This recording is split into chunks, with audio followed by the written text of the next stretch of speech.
ಭಾಗ್ಯದ ಲಕ್ಷ್ಮೀ ಬಾರಮ್ಮ ನಮ್ಮಮ್ಮನಿ ಸೌಭಾಗ್ಯದ ಲಕ್ಷ್ಮೀ ಬಾರಮ್ಮ ನಮ್ಮಮ್ಮನಿ ಸೌಭಾಗ್ಯದ லக்ஷ்மி பாரம்மா. வாழ்க குருவே துணை.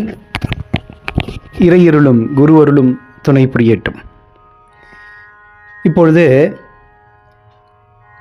பாக்யதா லக்ஷ்மி பாரம்மா என்கின்ற இந்த அழகான பாடலை புரந்தரதாசர் அவர்கள் இயற்றிய இந்த அற்புதமான பாடலை நாம் பாடி அதன் உட்பொருள் விளக்கம் சிந்திக்க இருக்கிறோம். புரந்தரதாசர் பல ஆயிரம் கவிகளை எழுதி இயற்றியிருக்கிறார். இந்த பாடல் வரிகளிலே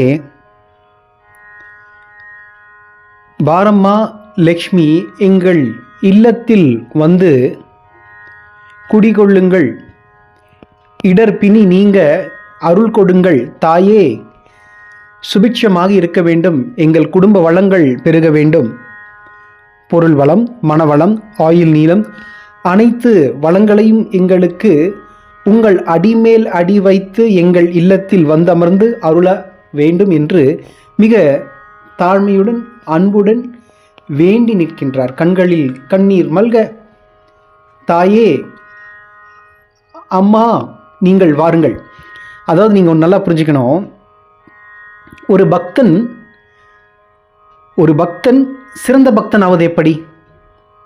ஒரு பக்தன் இறைவனை முதற்கண் நேசிக்கிறான், யாசிக்கிறான், நேசிக்கிறான். அப்புறம் அதே பக்தன் இறைவனை நீ வந்து என் இடர்பிணி நீக்கி என்று கட்டளையிடுகின்றான். அதற்கும் நமது ஈசன் எவ்வளோ கருத்துக்களில் அவர் இருந்து அருள் புரிந்திருக்கிறார்.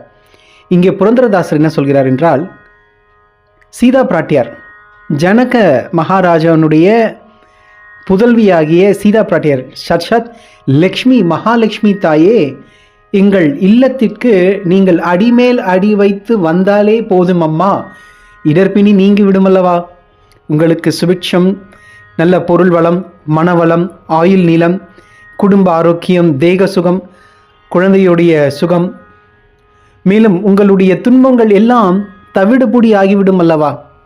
அதற்காக வேண்டி நமது புரந்தரதாசர் இந்த பாடலை இயற்றி உங்களுக்காக சமர்ப்பணம் செய்கிறார். வாங்க இந்த பாடல் வரிகளை நாம் கேட்டு மகிழலாம். ஆதிதாலும் மத்தியமாவதி ராகத்தில் இசையமைக்க பெற்றிருக்கிற இந்த அற்புதமான பாடல் வரிகளை நாம் கேட்டு மகிழ்ந்து